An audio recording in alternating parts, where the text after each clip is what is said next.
5ই আগস্টের মধ্যে জুলাই স্মৃতি জাদুঘর খুলে দেওয়ার দাবি নাহিদের। 9 বোর্ডে একই প্রশ্নে পরীক্ষা। কমছে না হামের প্রকোপ, বাড়ছে ডেঙ্গু। গোপনে মহাযুদ্ধের প্রস্তুতি নিচ্ছে চীন রাশিয়া। হরমুজে শুল্ক আরোপ করতে চায় ইরান ওমান।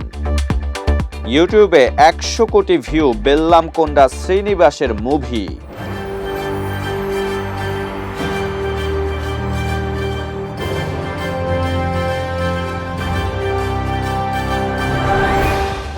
দর্শক, আমন্ত্রণ জানাচ্ছি নাগরিক প্রতিদিন নিউজরুম ইনসাইডে। সঙ্গে আছে আমি তানজিমুল আবিদ। এতক্ষণ শুনছিলেন সংবাদ শিরোনাম, এবার জানিয়ে দেব বিস্তারিত। জাতীয় নাগরিক পার্টির আহ্বায়ক ও বিরোধী দলীয় চিফ হুইপ নাহিদ ইসলাম বলেছেন, আগামী 5ই আগস্টের মধ্যে জুলাই স্মৃতি জাদুঘর খুলে দিতে হবে, অন্যথায় জনগণ নিজেরাই জাদুঘর খুলে সেখানে প্রবেশ করবে। বুধবার রায়েরবাজারে গণ অভ্যুত্থানে শহীদদের গণকবর জিয়ারত শেষে তিনি একথা বলেন। নাহিদ অভিযোগ করেন, জুলাই হত্যা মামলার তদন্ত ও বিচার ধীরগতিতে চলছে। তিনি ওসমান হাদির হত্যাকারীদের দেশে ফিরিয়ে আনা এবং শেখ হাসিনার বিচার সম্পন্নের দাবি জানান। এছাড়াও তিনি জুলাই সনদ, গণভোটের রায় বাস্তবায়ন, রাষ্ট্র সংস্কার এবং গণ অভ্যুত্থানের দ্বিতীয় বার্ষিকী উপলক্ষে দ্রুত সরকারি কর্মসূচি ঘোষণার আহ্বান জানান।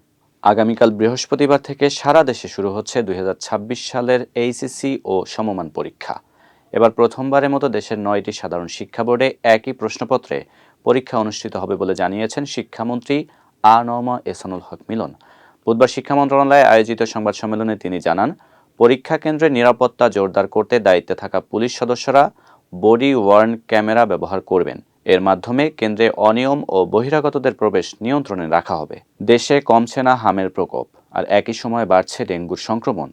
জনস্বাস্থ্য বিশেষজ্ঞরা বলছেন, দুটি রোগের একযোগে বিস্তার দেশের স্বাস্থ্য ব্যবস্থার উপর বাড়তি চাপ তৈরি করছে।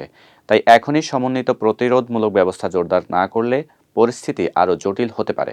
স্বাস্থ্য অধিদপ্তরের তথ্য অনুযায়ী চলতি বছরের 30 জুন পর্যন্ত ডেঙ্গুতে মারা গেছেন 18 জন। এর মধ্যে শুধু জুন মাসেই প্রাণ হারিয়েছেন 13 জন।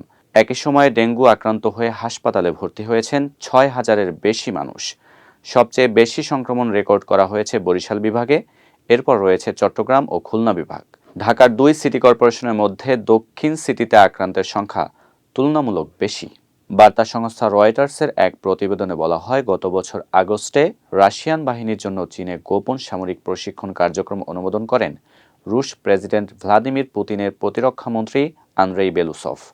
এতে সরাসরি অন্তত 4 জন রাশিয়ান ও চীনা জেনারেল জড়িত ছিলেন। রুশ প্রতিরক্ষামন্ত্রীর অনুমোদনের পর 2 জুলাই স্বাক্ষরিত মস্কো ও বেইজিংয়ের মধ্যকার সামরিক প্রশিক্ষণ চুক্তিতে স্বাক্ষর করেন Russian major general Rustam Khushainov ও চীনা সিনিয়র কর্নেল সানদায়ুন।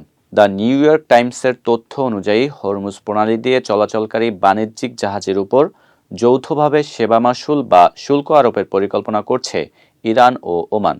যদিও চলতি মাসে যুক্তরাষ্ট্র ইরান চুক্তির আওতায় 60 দিনের জন্য প্রণালীতে মাশুল ছাড়াই নিরাপদ নৌ চলাচলের বিষয়টি নিশ্চিত করা হয়েছিল, দীর্ঘমেয়াদে নতুন ব্যবস্থার রূপরেখা তৈরির কথাও উল্লেখ ছিল। ওমান শুল্ক ব্যবস্থা ঐচ্ছিক রাখতে চাইলেও ইরান তা বাধ্যতামূলক করতে চায়। তেহরানের দাবি, এই অর্থ হরমুজ প্রণালীতে নিরাপদ নৌ চলাচল নিশ্চিত করার ব্যয় মেটাতে ব্যবহার করা হবে। এমনকি যৌথ সমঝোতা না হলেও একতরফাভাবে শুল্ক আরোপের ইঙ্গিত দিয়েছে ইরান। মুক্তির সময়ে বক্স অফিসের চরম ব্যর্থতা, সমালোচকদের তীব্র নেতিবাচক প্রতিক্রিয়া আর পরিবেশকদের কোটি কোটি রুপির লোকসান। অথচ প্রায় 1 দশক পর এসে সব গ্লানি মুছে অনন্য এক বিশ্ব রেকর্ড গড়ল একটি তেলুগু সিনেমা। বিশ্বের প্রথম পূর্ণদৈর্ঘ্য চলচ্চিত্র হিসেবে ইউটিউবে 100 কোটি ভিউ অতিক্রম করার ঐতিহাসিক মাইলফলক স্পর্শ করেছে এটি। 2017 সালে মুক্তি পাওয়া এই রোমান্টিক অ্যাকশনধর্মী সিনেমাটির নাম জয়া জানকী নায়ক। তবে বিশ্ব রেকর্ডটি এসেছে এর হিন্দি ডাব সংস্করণ থেকে, যার নাম দেওয়া হয়েছিল খুনখার। 2019 সালের ফেব্রুয়ারিতে পেন মুভিজ নামের একটি ইউটিউব চ্যানেলে ছবিটি প্রকাশ করা হয়। এরপর দীর্ঘ সময় ধরে দর্শকদের ক্রমাগত ভালোবাসায় সম্প্রতি এটি 1 বিলিয়নের ক্লাবে প্রবেশ করে। গোল্ড মাইন্স বা জি সিনেমার মতো বড় বড় মুভি জায়ান্টদের পেছনে ফেলে মাত্র 30 মিলিয়ন সাবস্ক্রাইবার নিয়ে এই ইতিহাস গড়ল চ্যানেলটি। দর্শক, এই ছিল নাগরিক প্রতিদিন নিউজরুম ইনসাইট থেকে সর্বশেষ।